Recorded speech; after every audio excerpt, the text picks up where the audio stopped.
Muy buenas tardes, amigos, y bienvenidos a Pasaje a lo Desconocido. En la tarde de hoy tenemos un tema y un programa sui generis. ¿Por qué?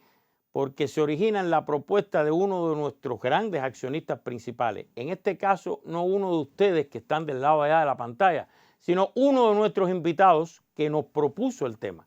Se trata del doctor Raúl Lombana, profesor de la Facultad de Filosofía e Historia de la Universidad de La Habana, a quien doy la bienvenida.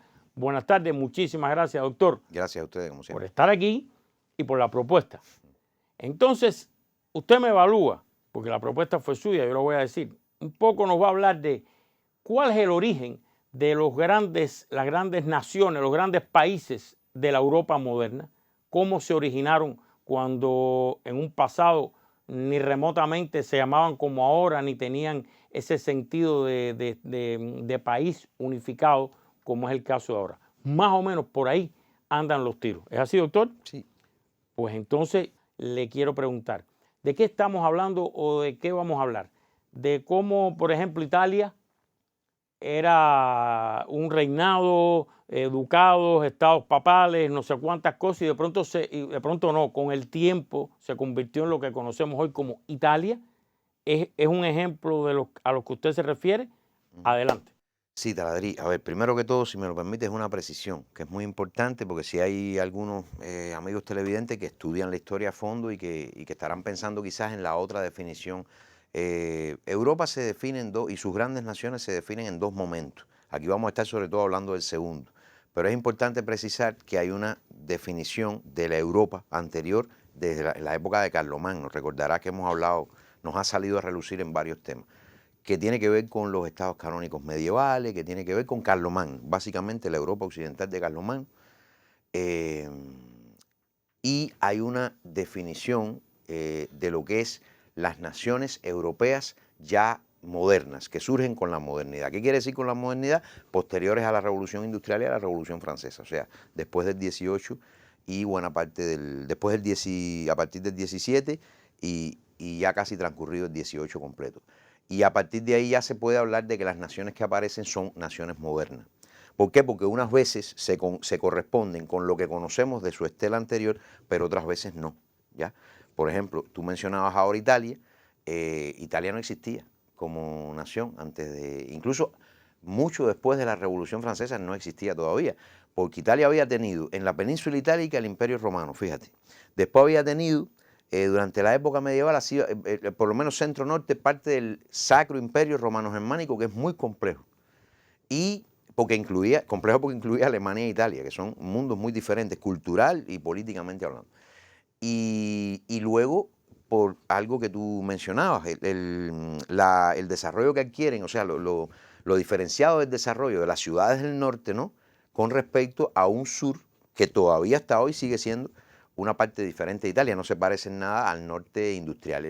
El desarrollo que alcanzaron las ciudades como Génova, Venecia, Florencia, etcétera, en el Renacimiento, el fenómeno del Renacimiento. Entonces es un mundo muy diferente, pero que todavía no se puede hablar de Italia. El reino de Italia aparece precisamente a partir del proceso de unificación, el que sí podríamos quizá poner como ejemplo hoy, ¿ya? Si utilizamos el ejemplo de Italia. Si utilizamos otro ejemplo, por ejemplo el de Inglaterra, estaríamos diciendo que la nación de la que podríamos hablar hoy, como Inglaterra moderna, es la nación que surge a partir de la Revolución Inglesa, porque antes tenemos un largo y muy complicado proceso donde tendríamos que hablar de Guillermo el Conquistador, tendríamos que hablar de los conflictos con Escocia, con Irlanda, el papel de los daneses. Al final, los fundadores de Inglaterra son los daneses, ¿no? Sin embargo, los fundadores, la actual Dinamarca tiene mucho más que ver con el mundo escandinavo y alemán. O sea, lo que quiero decir es que al final la historia ancestral no se ha movido por los mismos hilos necesariamente, no se ha movido la historia moderna necesariamente en todos los casos por donde se movió la historia ancestral del origen de estas naciones, porque tiene que ver también con pueblos y los pueblos se mueven. A mí me gustaría un ejemplo concreto, y ya que se habló de Italia, el caso de Italia. Y hay una figura que se asocia mucho con esto, que es la de Garibaldi. Sí, sí. Entonces, ¿cómo fue en el caso de Italia que todo aquello tan diferente se logró unificar ¿Cómo fue? Bueno, Italia y Alemania son las naciones emergentes del siglo XIX que lo que aparecen con mucha fuerza, muy vinculadas a la vertiginosidad del proceso histórico que se está dando, pero son emergentes. O sea, emergentes significa que son de última hora. No son tan antiguas como parece. No es el caso de Francia o Inglaterra, que fueron naciones canónicas y se fundaron particularmente a raíz de la Guerra de los 100 años, por ejemplo. En el caso de Italia, tiene un proceso de unificación en el siglo XIX que la base, primero necesita integrarse, porque es una Italia muy subdividida, muy fragmentada, que tiene desde los estados pontificios en el centro, ¿no?, como dijimos ahorita, hasta lo que había sido el reino de las dos Sicilias, o sea, Nápoles y la isla de Sicilia, y tiene un norte que es complicado porque tiene la parte toscana, pero tiene también la parte que comienza a ser industrial en el siglo XIX. Pero esta parte está dominada por generalmente Piamonte-Cerdeña, que sí tiene un mayor nivel de incorporación al mundo europeo. O sea, es una Italia muy diversa, pero que tiene una característica muy particular. Por su historia anterior, es la que mejor conserva una lengua derivada del latín, pero es la que más elementos del latín original guarda, ¿ya? Y que sí la habla todo el mundo, en una península, que esa es la otra, que geográficamente ayuda a que se vean como una misma cosa los italianos, que es la península itálica. Además, cuando llegue el siglo XIX, van a desarrollar un proceso muy, muy lindo, hay que decirlo así, muy bonito, porque está muy vinculado al Risorgimento italiano, el Resurgimiento, muy romántico, muy musical, literario, ¿no? Con todo aquello de Mazzini, y con una figura tan bonita de la que Martí habló, como es Giuseppe Garibaldi, que además tuvo muchísimo que ver con la historia de América y con las guerras de independencia de América, porque cada vez que fracasaba o no se le daba el proyecto en Italia, venía para América, entonces tenía una historia en los procesos independentistas nuestros, es una figura bella. Pero una cosa que hay que decir en el caso de Italia, que no sucede, por ejemplo, en Alemania, en el caso alemán, es que Italia estaba ocupada, porque el Papa, cada vez que entendía que tenía una situación compleja, interna o externa, aceptaba las mediaciones. Y los franceses, por ejemplo, y los austriacos ocuparon Italia indistintamente varias veces, y el proceso de unificación italiana, por ejemplo, ese que decimos que es muy lindo, históricamente para estudiarlo, sí, es muy bonito para estudiarlo, pero es un proceso que tiene elementos de independencia, de guerra de independencia por algunos momentos, porque hay naciones competidoras, europeas, vecinas por demás, que es lo doloroso, como los austriacos, ocupantes, y hay que expulsar a esa gente. En el proceso de expulsión de esa gente, pues se dan elementos de unificación con consejos de independencia.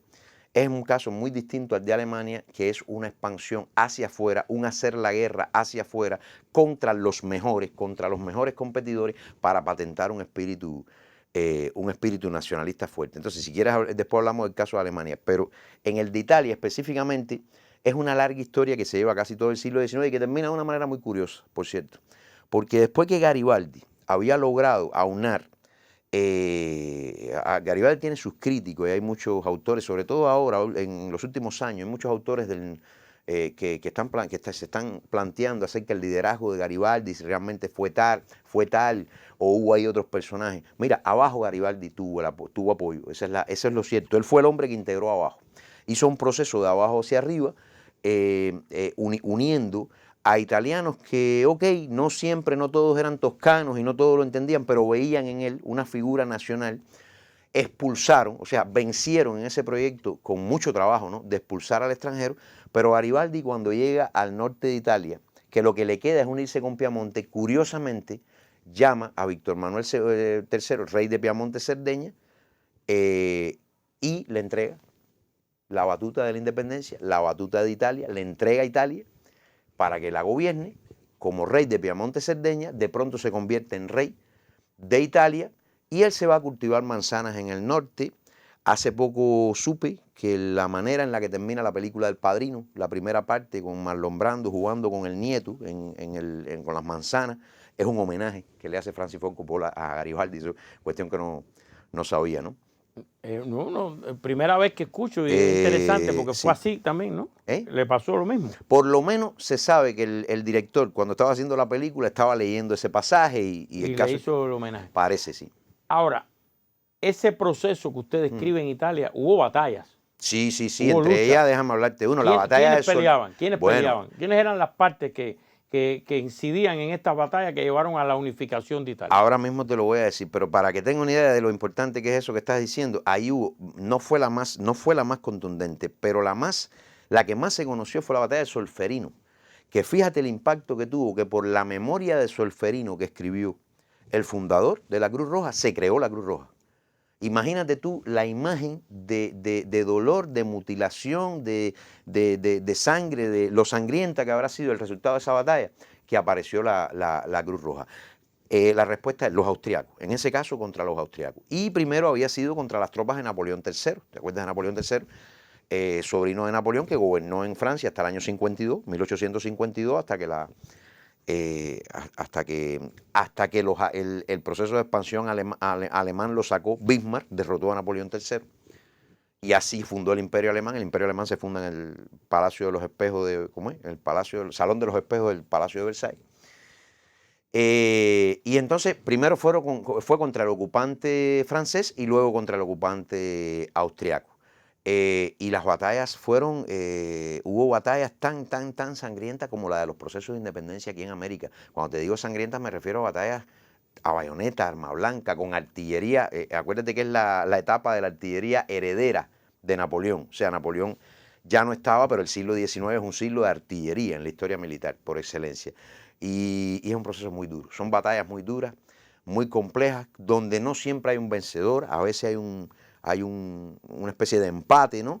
Y es un proceso muy duro, porque además en el caso de los hombres del sur, por ejemplo, son gente mal armada, a veces mal alimentada, milicias, como se diría en la historia de otras naciones, ¿no?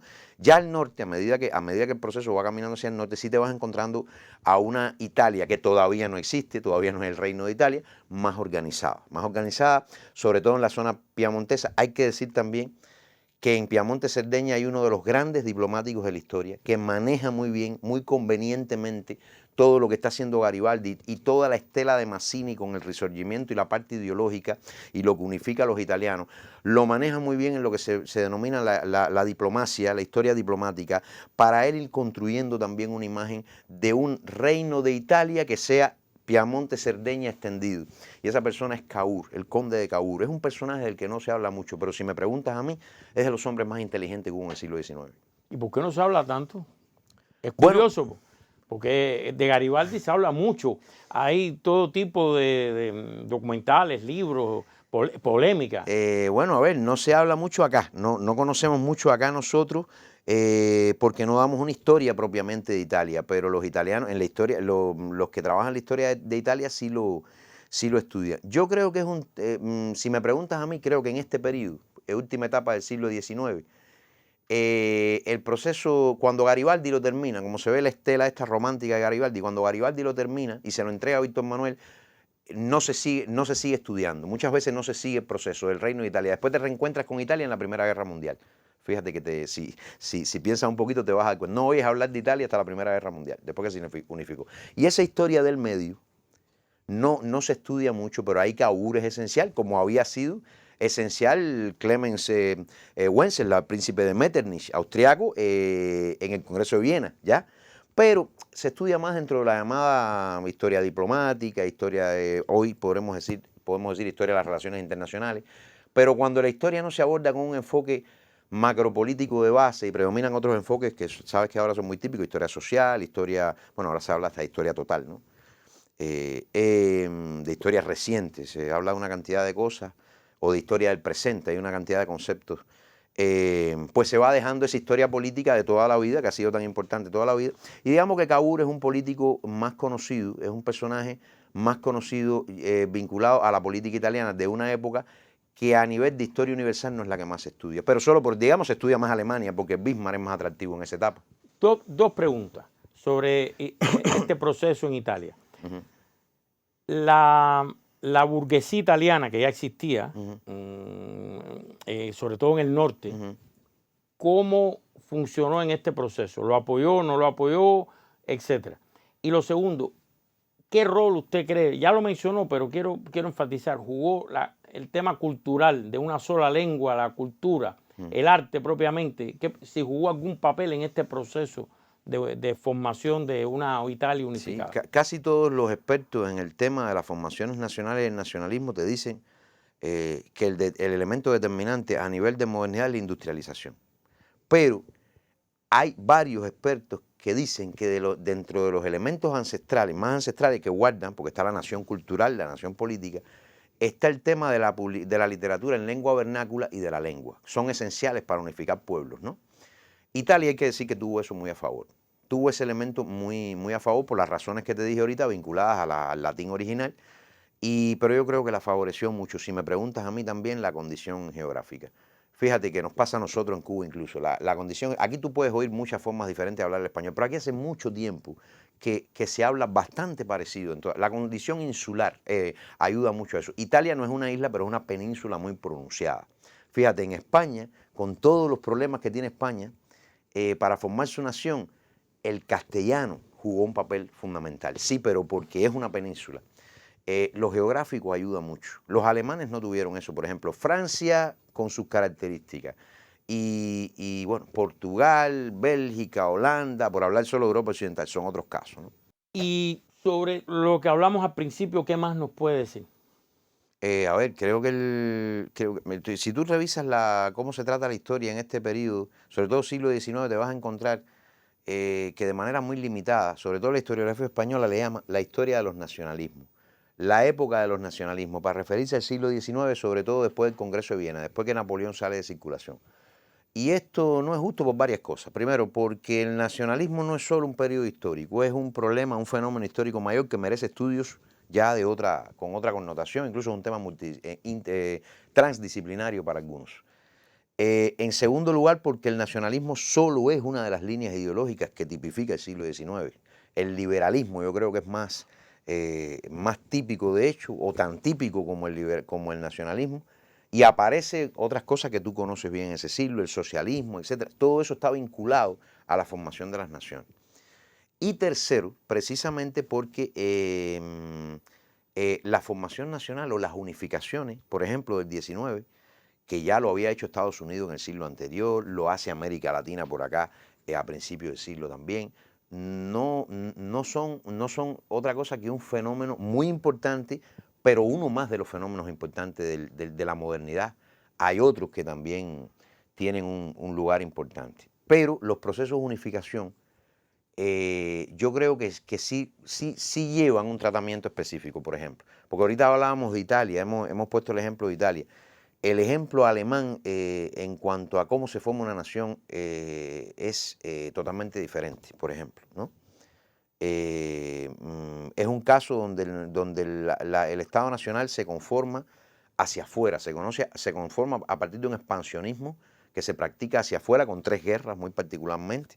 La guerra contra los ducados daneses, o sea, perdón, para adquirir los ducados daneses, contra Dinamarca, la guerra de Austria contra Austria y una guerra muy llamativa porque es una guerra contra Napoleón III, donde Napoleón III está totalmente seguro de que tiene el ejército más fuerte y la nación más fuerte de Europa.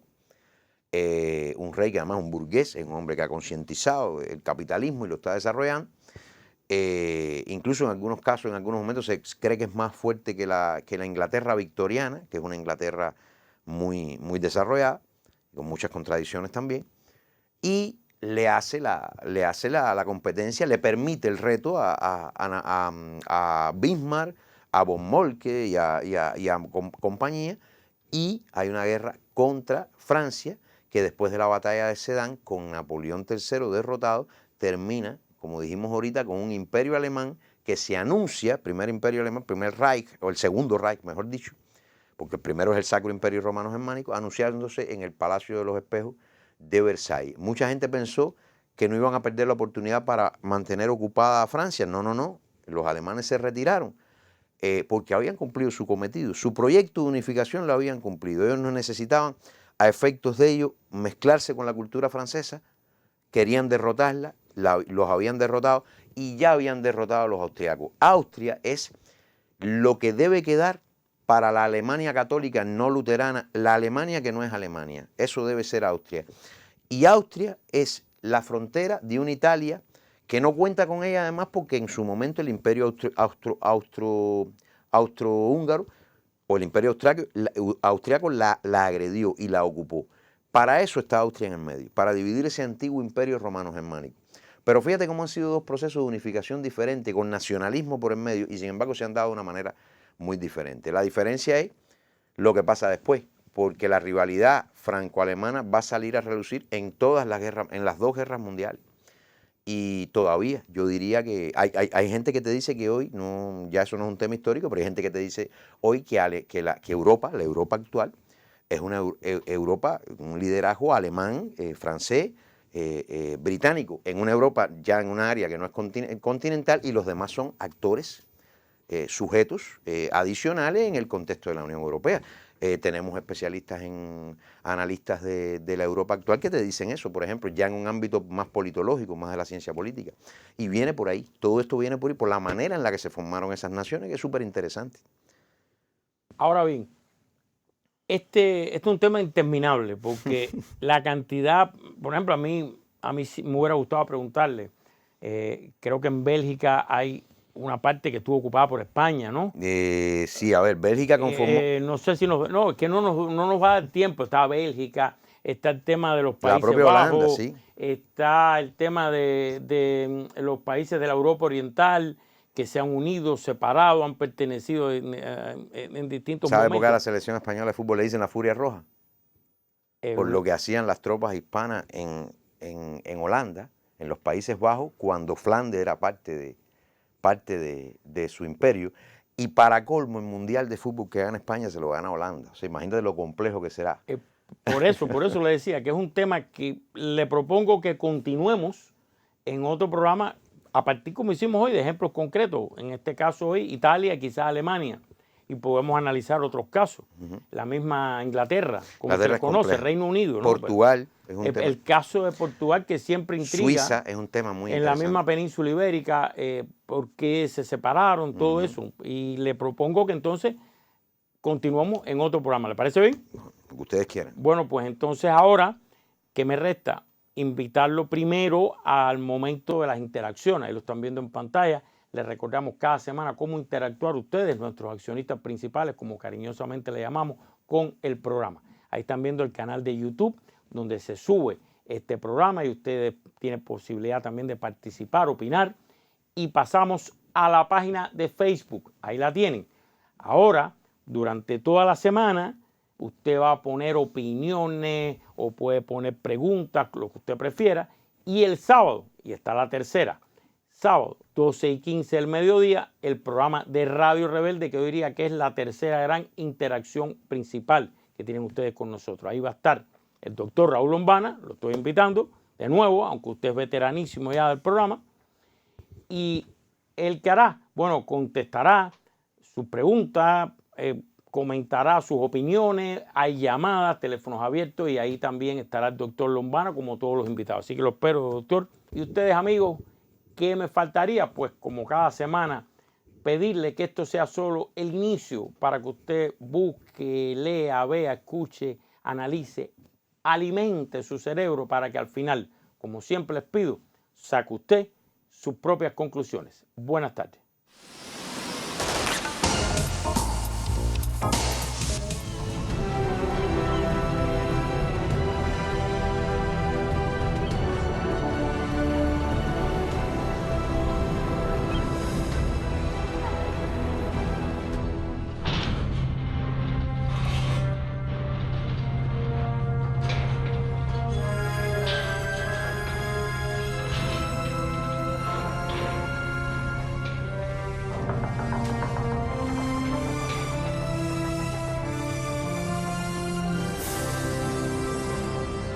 El Sol, que la Tierra gira en torno a él y no a la inversa, es sabido por todos hoy.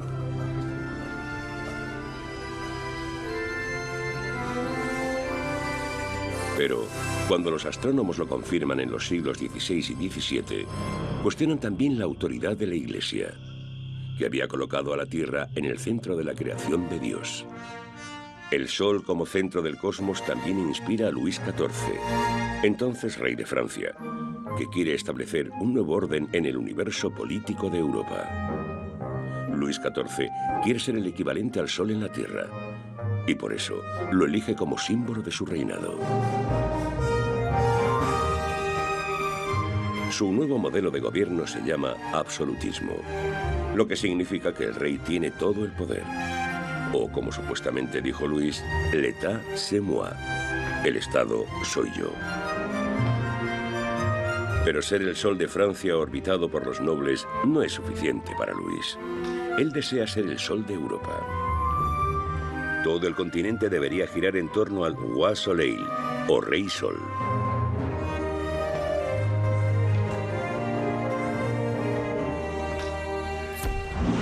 Para lograr su objetivo, Luis libra guerras en todo el continente. La Europa del siglo XVII es propiedad privada de familias nobles. Por un lado, el absolutismo lo separa. Y por el otro, ese se convierte en el ideal por el que todos luchan. Todo el mundo quiere ser como el Rey Sol francés. Luis muestra el camino y da ejemplo, sobre todo con su palacio. El Palacio de Versalles, al suroeste de París, está en ese momento a menos de un día de viaje. Con una superficie de más de 800 hectáreas, el palacio y sus jardines siguen siendo considerados el mayor dominio real del mundo. En su día, 10.000 personas vivían en Versalles. En el siglo XVII, gobernantes de toda Europa miran a Versalles con envidia. Ellos también quieren poder absoluto y un palacio similar. Por eso comienzan a construir sus propias versiones de Versalles. Desde España hasta Suecia, pasando por Bélgica o Rusia.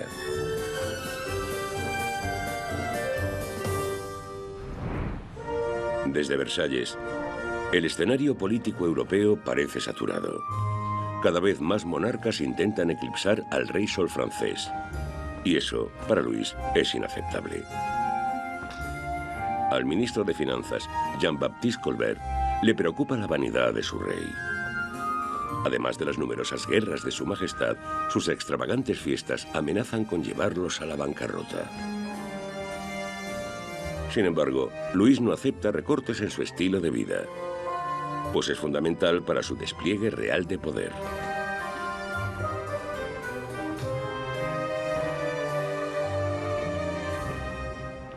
Luis XIV desempeña un ambiguo papel para Europa, tanto positivo como negativo.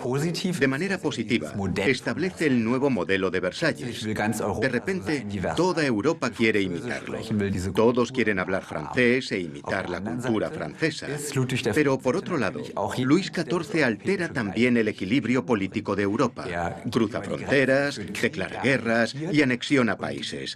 Casi se tiene la sensación de que la noción de Europa se forma contra Luis y de que el concepto de Europa es visto como una forma de defender el equilibrio político contra alguien que está acumulando demasiado poder.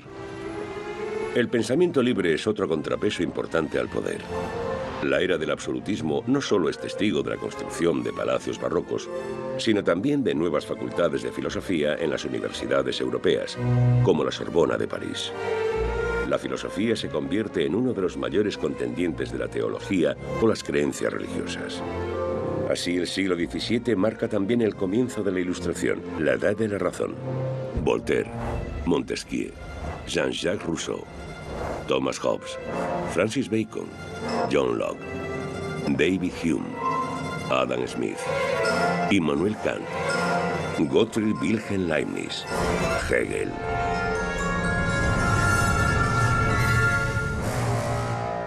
Los siglos XVII y XVIII engendraron algunas de las mentes más brillantes de la historia europea. Sus ideas y curiosidad inspiran numerosos descubrimientos científicos.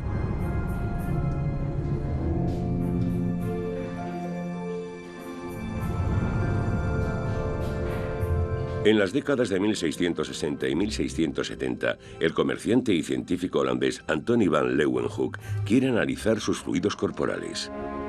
Para ello, concibe el primer microscopio real y descubre lo que él llama dierkens, o pequeños animales, hoy conocidos como bacterias.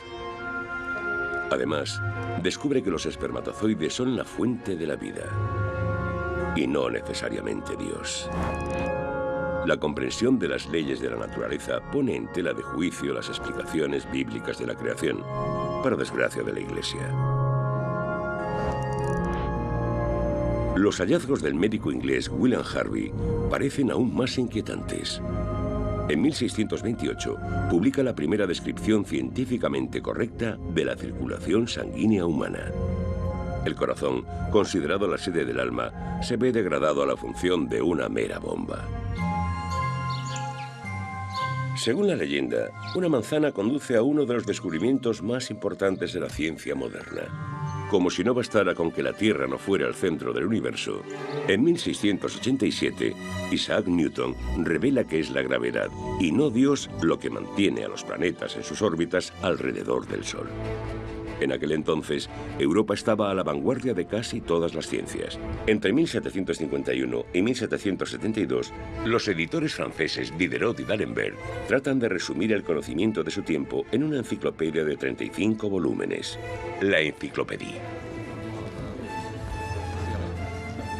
Sin embargo, los costosos libros quedan reservados a la élite intelectual, que se reúne en salones literarios de toda Europa para discutir cada nueva y desafiante idea.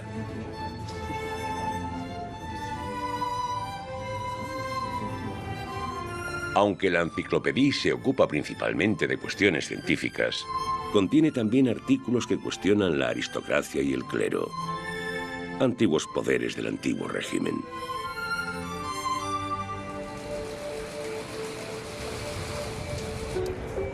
Viajar se ha vuelto común en estos días.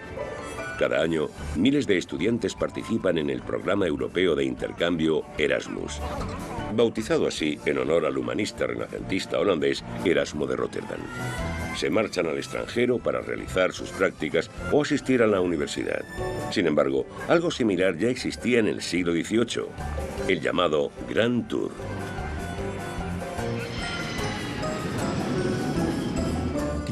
El Grand Tour era un viaje educativo.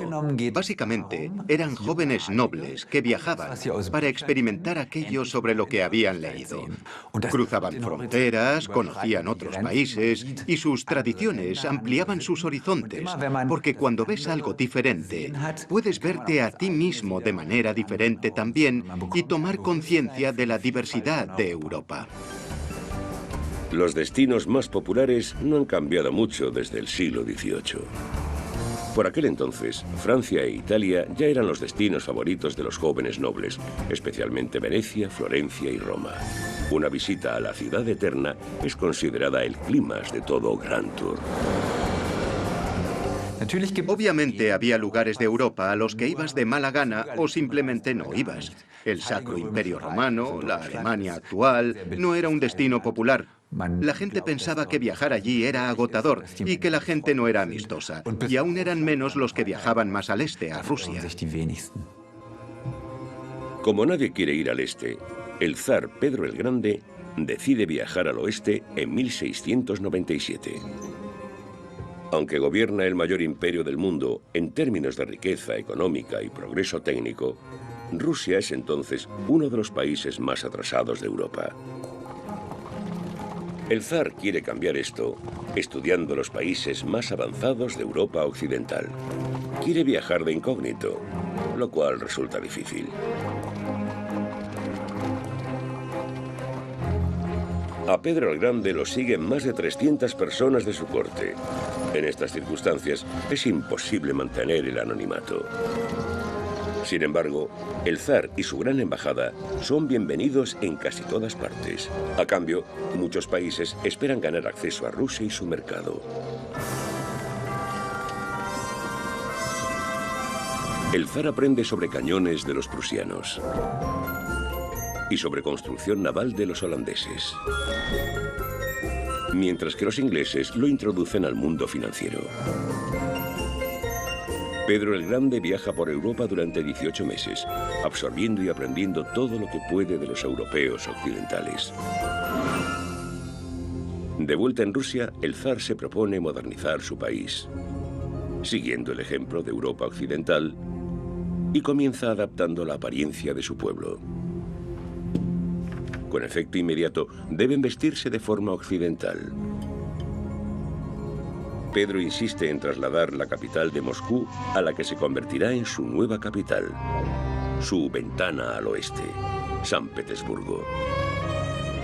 La ciudad es fundada en las marismas del río Neva en 1703. Pedro el Grande quiere aproximarse a Europa occidental, no solo cultural, sino geográficamente.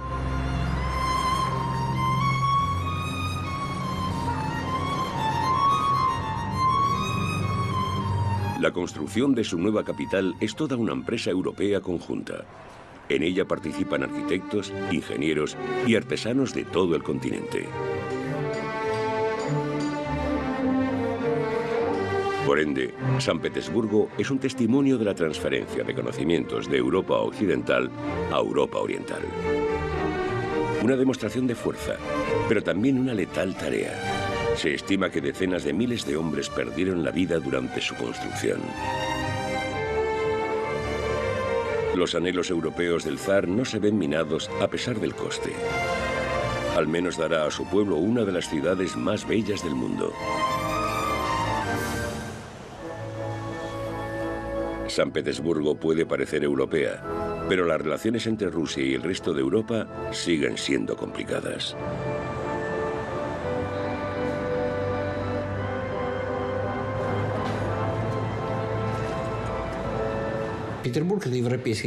San Petersburgo es una ciudad europea y como ciudadano suyo que soy europeo, sin lugar a dudas. Pero al mismo tiempo soy ruso. Ser europeo no te impide ser ruso y ser ruso no te impide ser europeo. Esa es mi opinión. Sin embargo, a algunos rusos les cuesta hallar puntos en común con otros europeos y viceversa. Están atrapados en una relación de amor-odio. Durante el reinado de Pedro el Grande, la mayoría de rusos no sienten la necesidad de volverse más europeos. A diferencia de su zar, no quieren afeitarse la barba ni hablar francés. En el siglo XVIII, algunos alemanes critican también la creciente influencia de la moda francesa y piensan en crear su propia vestimenta nacional alemana. En contraste, los franceses se quejan de que en todas partes copian su estilo y de que todos tienen el mismo gusto, las mismas pasiones y hábitos. Pero este debate sobre la moda es superficial. El verdadero problema es más profundo y afecta a la mayoría de europeos. Mientras sus monarcas luchan por el poder absoluto, ellos no tienen nada que decir. Por eso, cada vez más filósofos del siglo XVIII reclaman un despotismo ilustrado. Pensadores como Voltaire y Montesquieu cuestionan el antiguo régimen de la nobleza y el clero. Al exigir la separación de Iglesia y Estado, así como la distribución del poder, sientan las bases de la democracia moderna. Las ideas publicadas en El contrato social de Jean-Jacques Rousseau en 1762 son aún más radicales. Se exige que cada nación sea gobernada por la voluntad general del pueblo. En otras palabras, quiere sustituir el absolutismo por repúblicas.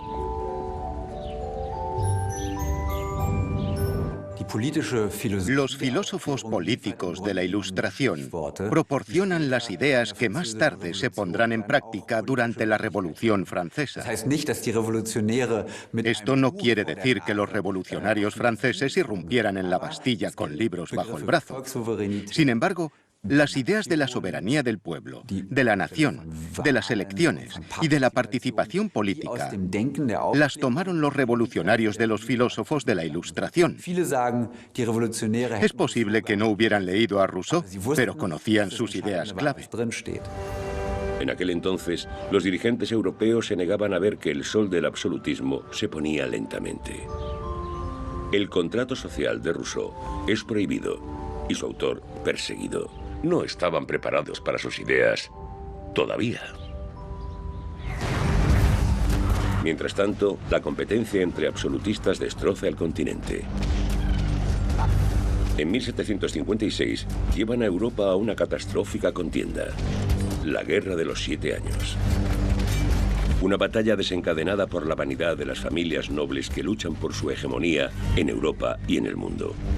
Lo que comenzó como una guerra entre el rey Federico el Grande de Prusia y la emperatriz María Teresa de Austria pronto se convirtió en un conflicto global. Primero, convierten Europa en un campo de batalla. Y luego el mundo entero, cuando la guerra se extiende a sus colonias.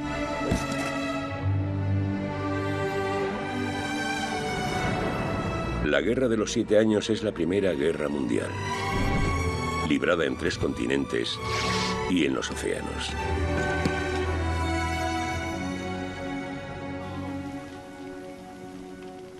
Pero también marca el principio del fin de las antiguas dinastías europeas. Pronto, el pueblo reclamaría el poder. Impulsados por las ideas de la Ilustración, lucharán por su libertad.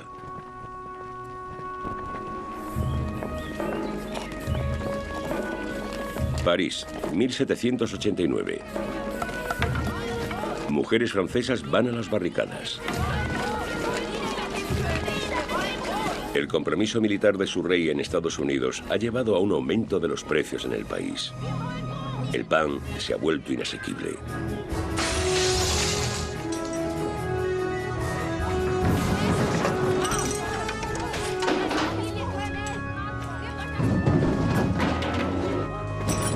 Los soldados del rey deben sofocar el motín, pero no lo hacen.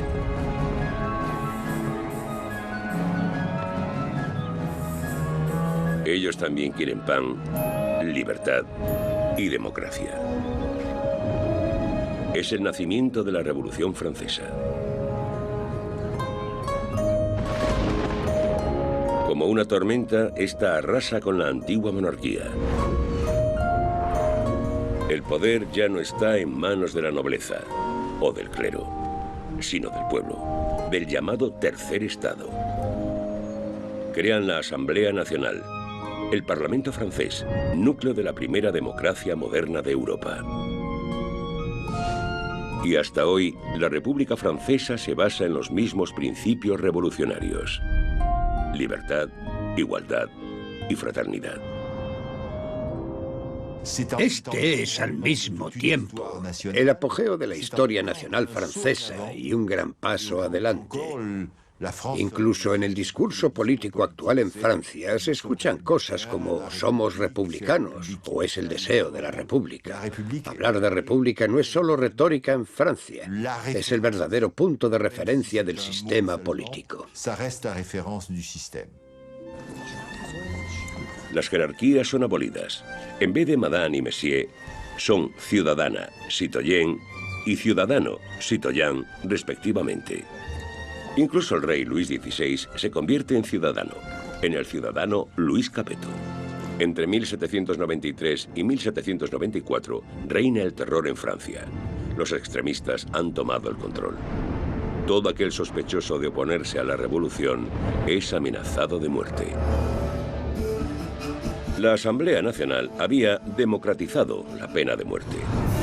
La gente común acababa colgada, dislocada en la rueda o descuartizada, mientras que la decapitación se reservaba para la aristocracia, pues era rápida e indolora.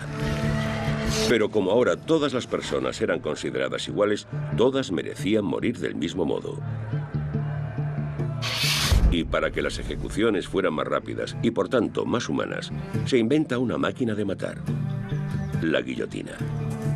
Se utilizará con miles de ciudadanos franceses, incluida la familia real.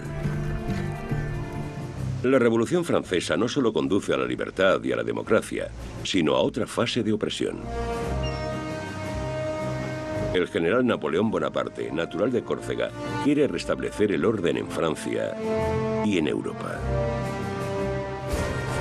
Promete preservar e implementar las ideas centrales de la revolución, aunque pone fin a la democracia y se proclama emperador de Francia en 1804.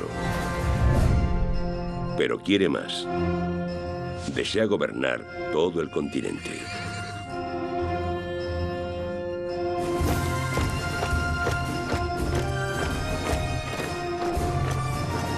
Napoleón tiene su propia visión imperial de la revolución y de Europa.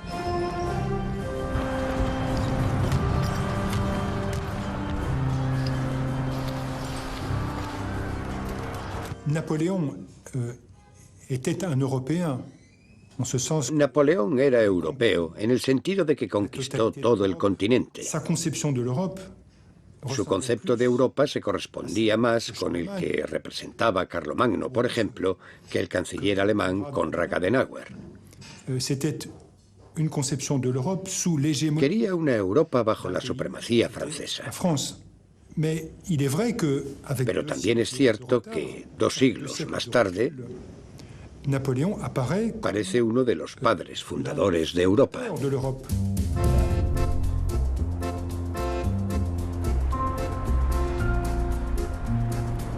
Napoleón une Europa con la fuerza, pero también con un nuevo código de derecho. El emperador francés mantiene su promesa.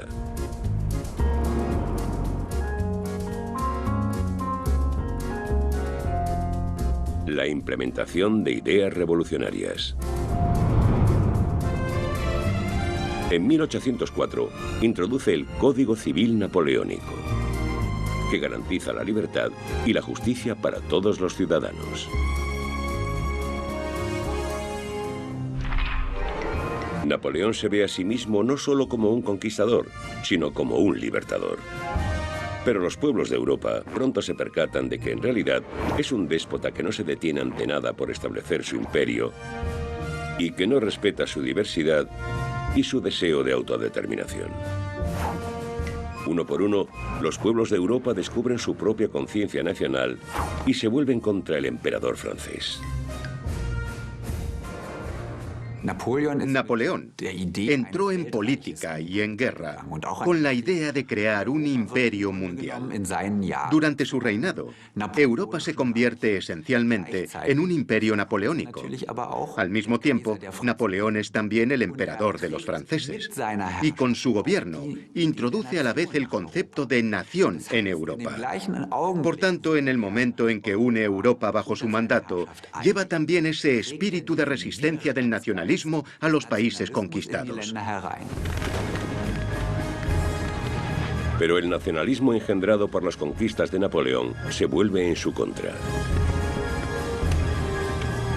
En 1813, una coalición liderada por Rusia, Austria y Prusia se enfrenta al emperador francés en Leipzig, Alemania. 200 años después, miles de europeos recrean la llamada Batalla de las Naciones, la primera victoria decisiva sobre Napoleón, un punto de inflexión en la historia europea.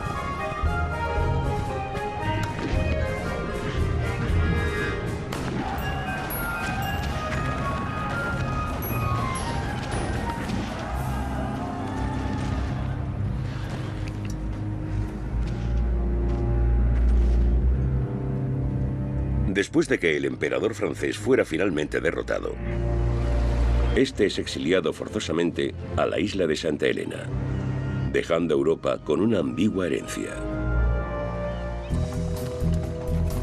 De 1814 a 1815, los monarcas europeos victoriosos se reúnen en el Congreso de Viena.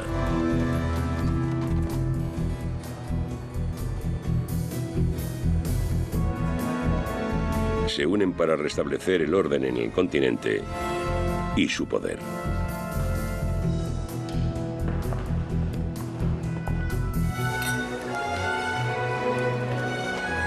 Y bailan el vals, tan extravagantes como siempre, como si nada hubiera pasado. Sin embargo, las verdaderas decisiones no se toman en el salón de baile, sino a puerta cerrada. Las amantes de los poderosos se encargan de entretenerlos, pero también de buscar secretos. La diplomacia es un juego de espías en la época. El Congreso baila, pero es un baile de poder.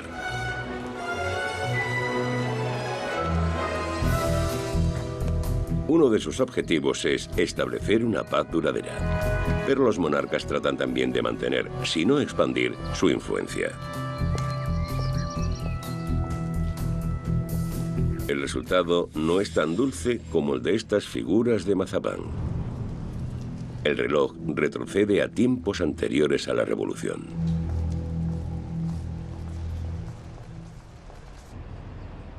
Políticamente, Viena podía ser reaccionaria entonces, pero musicalmente es revolucionaria. Los compositores de la llamada Primera Escuela de Viena aún gozan de fama hoy. Wolfgang Amadeus Mozart, Joseph Haydn y Ludwig van Beethoven.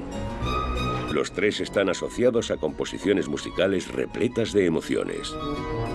Pero la música de Beethoven, sobre todo, tiene también un mensaje político.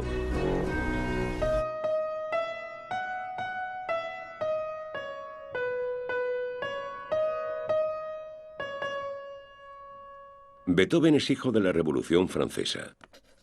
A pesar de una sordera cada vez más grave, decide crear una última obra maestra. Su Sinfonía número 9, una musicalización del poema Oda a la Alegría de Friedrich Schiller.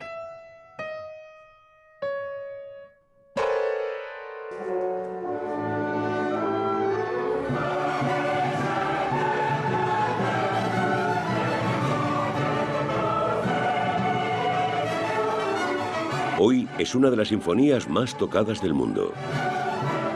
Desde Kinshasa, en el Congo, o Nuremberg, en Alemania, hasta Rusia o China. Desde 1985 es el himno oficial de la Unión Europea.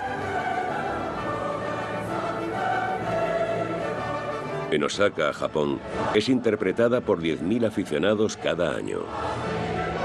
El mensaje de la novena sinfonía de Beethoven es captado universalmente.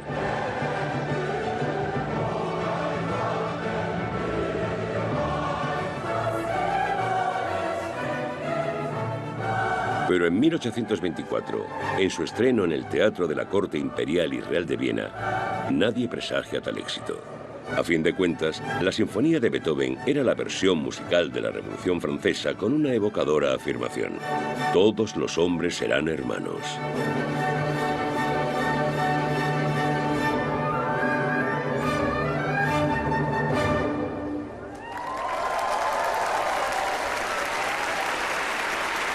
Aunque Beethoven nunca pudiera escuchar su sinfonía debido a su sordera, esta lo haría inmortal.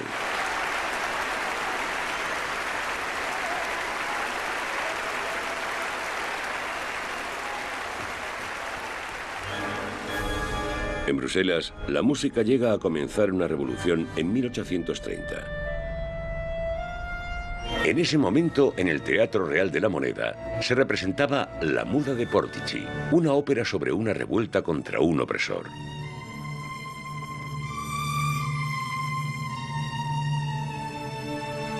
En ese momento, los belgas, en su mayoría católicos, también se sienten oprimidos, ya que son gobernados por el rey protestante de los Países Bajos. Cuando en el escenario claman venganza con un hacha en la mano, el público salta de sus sillas y se echa a la calle. Es el comienzo de la Revolución belga, que finalmente conduce a la independencia de Bélgica de los Países Bajos.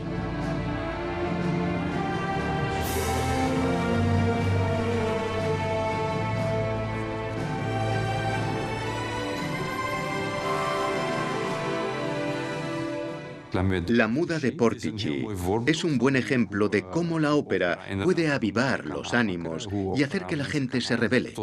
Sin embargo, debo cuestionarlo críticamente. ¿Está documentado históricamente? ¿Fue la ópera realmente la causa de la revolución? En ese edificio cabían 1.200 personas. No estoy seguro de que 1.200 personas en las calles fueran capaces de derribar un reino o desatar una revolución. Pero es una bonita imagen que la gente, movida por la música, por la ópera, proteste para cambiar el mundo. Es una imagen fantástica. Y esta no es la única revolución. En casi toda Europa, el pueblo se levanta y cuestiona de nuevo el poder de los monarcas.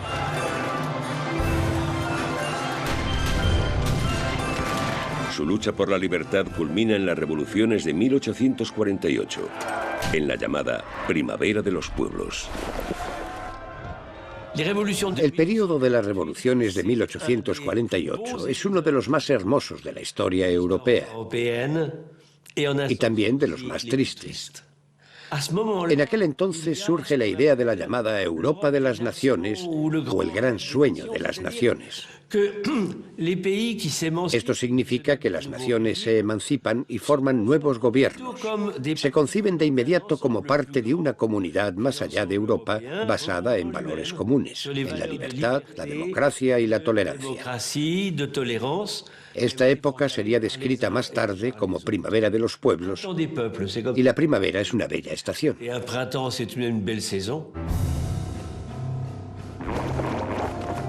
Pero la primavera de los pueblos no dura mucho. La mayoría de las revoluciones son aplastadas. A pesar de su rivalidad, cuando se trata de defender su poder, los monarcas europeos trabajan juntos. Los lazos del Congreso de Viena demuestran ser más fuertes que el pueblo. En las revoluciones de 1848, es el pueblo el que se ve linchado, no los reyes.